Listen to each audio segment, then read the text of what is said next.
Good day, everyone. We're glad to have this chance to share something that every manager, every leader, and honestly every person uses every single day, even without noticing it.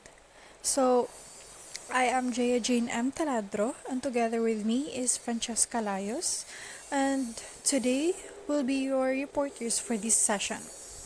Before we fully dive in, let us give you a quick roadmap of what we'll cover so you can easily follow the flow of our discussion. First is the nature of decision making.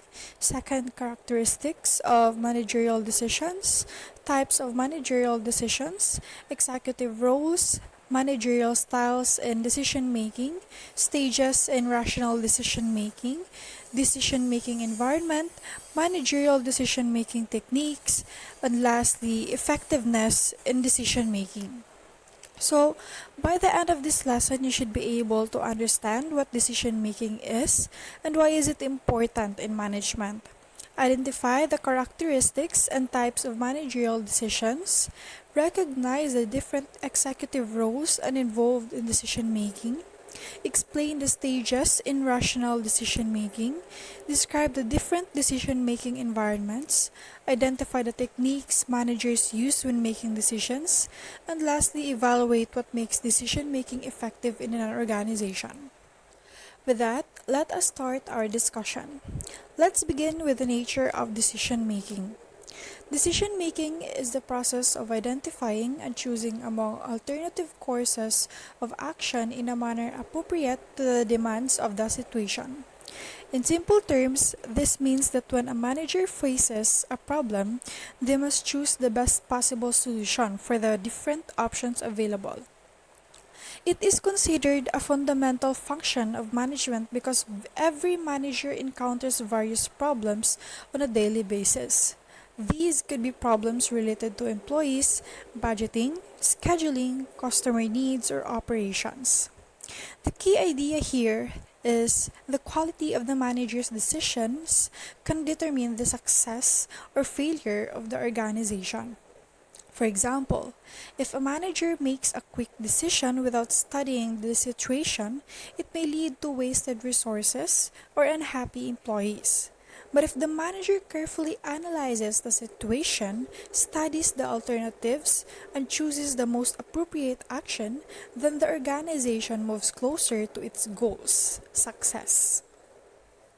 This tells us that decision making is not about choosing fast, but about choosing smart.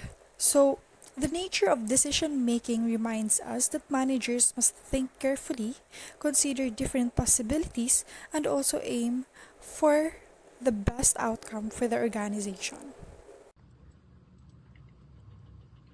Let's start with the characteristics of managerial decisions. The first one is the lack of structure. There are many managerial decisions that deal with new, unfamiliar, or complex situations where there are no clear rule or standard procedure existing. These problems are unstructured, meaning the managers cannot rely on past solutions. Instead, they must use critical thinking, creativity, and experience to create new answers.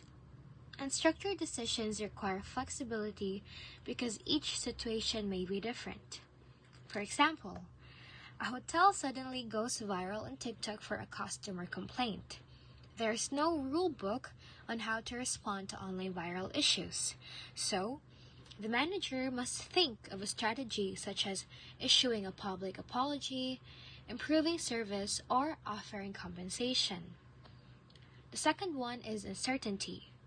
Uncertainty means managers have limited, incomplete, or unclear information.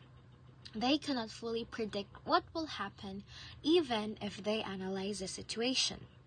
This happens because business environments change rapidly, where customer behavior, trends, competition, and weather can shift quickly.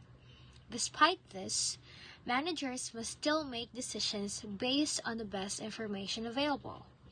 For example, a tourism company offers a new Japan travel package without knowing if travelers will like it. They cannot predict how many people will book, but they decide anyway because it's based on market trends and assumptions. Third, we have the risk. Risk means managers can estimate the probability of success or failure. Although the future isn't guaranteed, the outcomes are more predictable based on past data or experience. Managers can analyze the potential benefits versus losses and choose the most favorable option. Good managers know how to minimize and prepare for risks. So, for an example, there is a resort that decided to construct new villas. There is a chance they will bring high profits, but there is also a chance that few tourists will book them during off-season. Another characteristic that affects decision making is conflict. Conflict happens when people disagree, and this is normal in any organization, especially in tourism where different departments work together. Conflict may arise because of differences in interests, differences in goals, differences in personal beliefs, limited resources, and competition among departments. So, why is conflict important in decision making? Because managers must make decisions that balance these different needs. Example, imagine in a hotel, the sales department wants to offer discounted rooms to attract more guests. But the finance department disagrees because it will reduce revenue. Here, the manager must decide which option aligns with the company's overall strategy. Another example in tourism, like two hour groups wants the same transport van at the same time, the manager must solve the conflict by deciding fairly, maybe by adjusting the schedule or assigning another available van. Conflict is not always negative. Sometimes it helps managers see different perspectives and make better decisions. The next characteristic is personal bias. Managers, being human, may unintentionally allow personal preferences, emotions, or experiences to influence decisions. Bias can come from favoritism, stereotypes, loyalty to certain employees, emotional attachment, and personal experiences. So, why is bias dangerous? Because it leads to unfair decisions and reduces employee trust. For example, a manager choosing a team leader just because they are close friends, instead of choosing the person who is more qualified. Or rejecting an idea because it came from an employee that the manager dislikes. And also, another example is giving lighter workloads to employees that the manager favors. So, good managers must be aware of their biases and always aim for objectivity. Moving forward with the types of managerial decisions. First, we have the structured or programmed decisions. Structured decisions are routine and repetitive. They happen so often that the organization already has standard procedures or rules to follow. These decisions don't require deep analysis because the correct response is already known. They save time, reduce errors, and keep operations organized. For example, approving vacation leaves or giving standard discounts follow clear policies. So, the managers simply check if the employee meets the requirements. So, non structured or non programmed decisions. These are the decisions that are unique, new, complex, and cannot be solved using routine procedures. There are no existing rules or manuals. So, managers must think critically, analyze the situation, be creative, and use experience, judgment, and logic. For example, during COVID 19, tourism managers had no manual on how to handle lockdowns, refund hundreds of bookings, or shift to online operations. So, they needed to make non programmed decisions quickly. So, these decisions require creativity and good judgment. Moving forward, we have the executive roles in decision making. First, we have the disturbance handler. A manager in this role responds to unexpected events, conflicts, or crises. They must stay calm, act quickly, and make firm decisions to prevent disruptions from affecting operations. This role requires problem solving skills and emotional stability. For example, a tour bus breaks down in the middle of a city tour. The manager must immediately contact a backup bus, inform the customers, and offer compensation so the trip can continue smoothly. Next, we have the entrepreneur. As entrepreneurs, managers act as innovators and opportunity seekers. They introduce new ideas, products, or processes that can improve performance. They explore trends, think of improvements, and use creativity to help the organization grow. For example, a cafe manager introduces a milk tea line after seeing its popularity. This helps attract younger customers and increase their sales. So, negotiator. In this role, the manager represents the organization during negotiations. So, negotiation requires communication, patience, and fairness.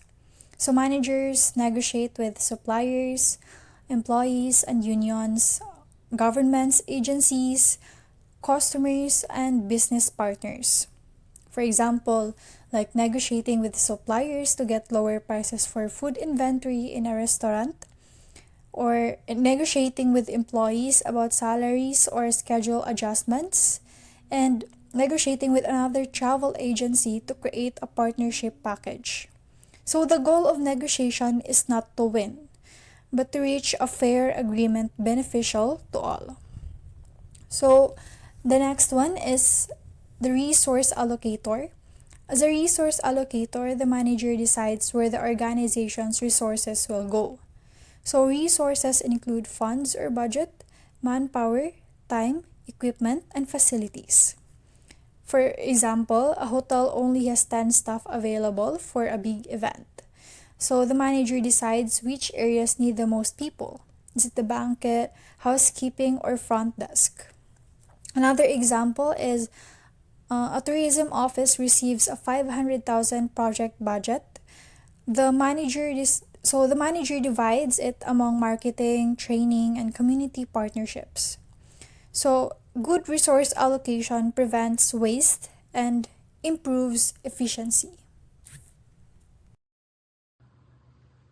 Next, we have the managerial decision-making styles. First, we have the problem avoider or smoother.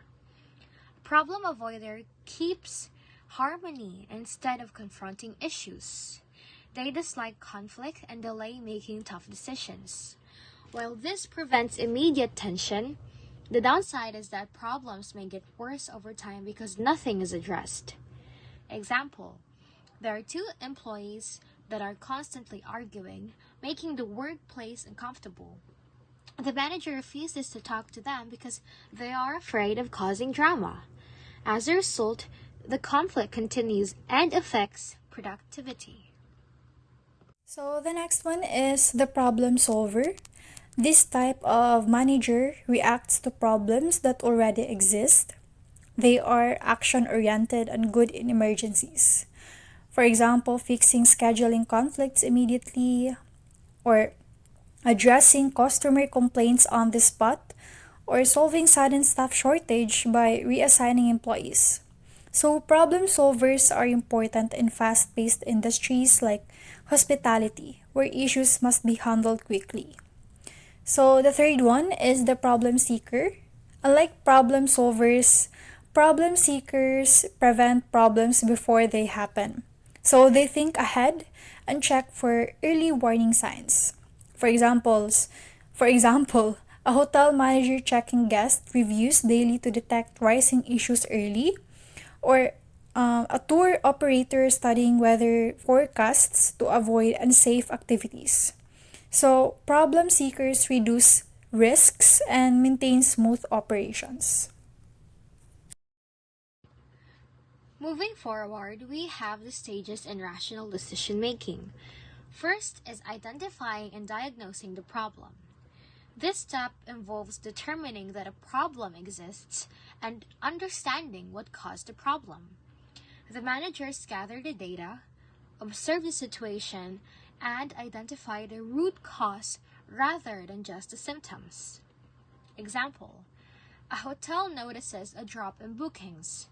After examining customer feedback, they discover that the real cause is poor online reviews about cleanliness. Next, we have the analyze the decision environment. The managers study internal and external factors that may affect the decision. This includes resources, staff skills, customer needs, competitor moves, and economic conditions. By analyzing these elements, managers understand risks, opportunities, and limitations. For example, before changing room rates, a manager studies competitor prices, peak season trends, and customer spending behavior. The next one is the articulate and develop a hypothesis. A hypothesis is an educated guess that explains the cause of the problem and suggests a possible solution. It helps managers predict which actions may work best. For example, the manager assumes that if they provide customer service, training to staff, the cleanliness ratings and overall reviews will improve. The fourth one is to develop alternatives. Managers list several possible solutions to compare which one is most effective, because having multiple options increases the chance of choosing the best strategy. For example, to increase bookings, the manager considers the staff training, discount promotions, room renovation, and stronger social media advertising. So the fifth one is evaluating alternatives. At this stage, the manager analyzes each option. The evaluation is based on the sufficiency of data. The question is, are the facts complete and reliable? Second, feasibility. Is the solution possible in terms of time, cost, manpower, and resources? Third one is realism. Will the solution work in real life conditions? For example, if a resort plans to renovate, is there enough budget? Will construction disturb guests? Or will the design improve customer satisfaction? So, managers must compare all options objectively. So, the sixth one is make the choice which alternative is feasible. This is the stage where the manager chooses the best option, not always the perfect one though, but the one that is most possible and effective. So the seventh one is implementing the decision. After choosing, the manager puts the decision into action. This involves giving instructions, assigning staff, setting deadlines, monitoring progress, and adjusting if needed. For example, after deciding to launch a new tour package, the manager must prepare pricing, marketing materials, schedules, and staff training. So the last stage is evaluating the decision. This stage checks if the decision was successful. So questions include, did the decision solve the problem? Was the goal achieved? What can be improved? So evaluation prevents repeated mistakes and strengthens future decisions. Moreover, we have the decision-making environment. First is the certainty. Certainty exists when manager knows exactly what will happen. Outcomes are predictable and stable, making decisions easier. For example, putting money in a bank savings account guarantees a specific interest rate. There is no risk, so the manager knows the outcome. Second is risk. In a risk environment, managers can estimate the probability of outcomes. For example, opening a new cafe branch involves risk. It may succeed or fail. But market studies allow managers to estimate the chances. Third one is uncertainty. This is the most difficult environment. Outcomes are unpredictable and information is incomplete. For example, when COVID first started, managers had no data on when tourism would return. All decisions were based on judgment and experience. Moving forward, we have the managerial decision making techniques. First is the brainstorming, a group technique where participants freely share ideas without criticisms. The goal is to produce as many ideas as possible, and later, the group evaluates and selects the best ones, because brainstorming encourages creativity and teamwork. For example, restaurant employees brainstorm new menu items. They suggest ramen nights, mango cheesecake, and spicy challenges. Develop nominal groups. In this technique, individuals think quietly first before sharing ideas as a group. This ensures everyone contributes without pressure. While independent survey method is a method that collects futuristic ideas anonymously from experts or employees. These steps include first, preparing questionnaires, second, sending them to selected respondents, third, collecting answers, fourth, summarizing results, and finally, refining ideas until the best ones emerge. So, this is used for planning long term strategies. And lastly, we have the effectiveness in decision making. First, we have the use information effectively. Managers must focus only on important and useful information. Too much information can overwhelm and confuse the decision making process. So instead of reading 50 customer surveys, the manager studies the 10 most common complaints to make improvements quickly. Next, we have the enhanced system for decision making. This means improving work processes, tools, or technologies to make decisions faster and more accurate. Example, a travel agency switches from manual bookings to an online reservation system to avoid errors and speed up customer service. And then we have strive for acceptance. Managers involve employees in decision making to build support and cooperation. Because when employees feel included, they are more willing to follow decisions. So, before revising the work schedule, the manager asks staff for suggestions since the employees helped create it, and they will follow it willingly. Communicate effectively. A good decision is useless if it is not communicated properly. So, communication must flow upward and downward in the organization. Upward communication means employees can give feedback, report problems, and express concerns. Downward communication means managers clearly explain instructions, expectations, and reasons behind decisions. Effective communication avoids misunderstandings. For example, if a manager approves a new customer service policy but only announces it vaguely, employees might follow different interpretations. But with clear communication, through meetings, memos, or orientations, everyone understands the same message. Good decisions always come with good communication. Delegate pragmatically. Effective decision making also means knowing when to delegate tasks. Managers cannot solve everything alone. Delegating indicates trust and smart use of manpower. Pragmatic delegation means giving tasks to people who are capable, with the right skills, and people with the authority to act. So, for example, if a decision involves financial matters, it makes more sense to assign it to someone from the accounting team rather than someone from marketing. When tasks are delegated wisely, the organization works more efficiently and decisions become easier to implement. Build on strength. Finally, effective decisions use the strengths of organization, its the people, culture, and resources. Instead of focusing on weaknesses, managers look at what the company already does well.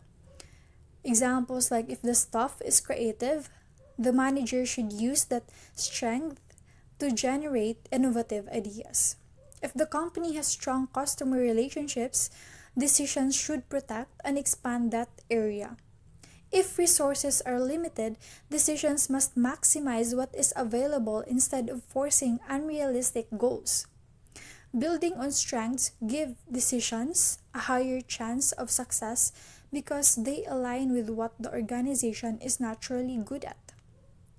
So, overall, effective decision making is not just about choosing an option, it's about making sure that the decision is supported by the right information, a good system, the acceptance of the people involved, clear communication, smart delegation, and the strengths of the organization.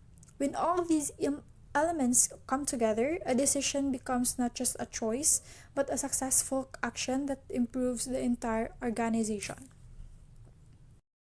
And that ends our report on decision making.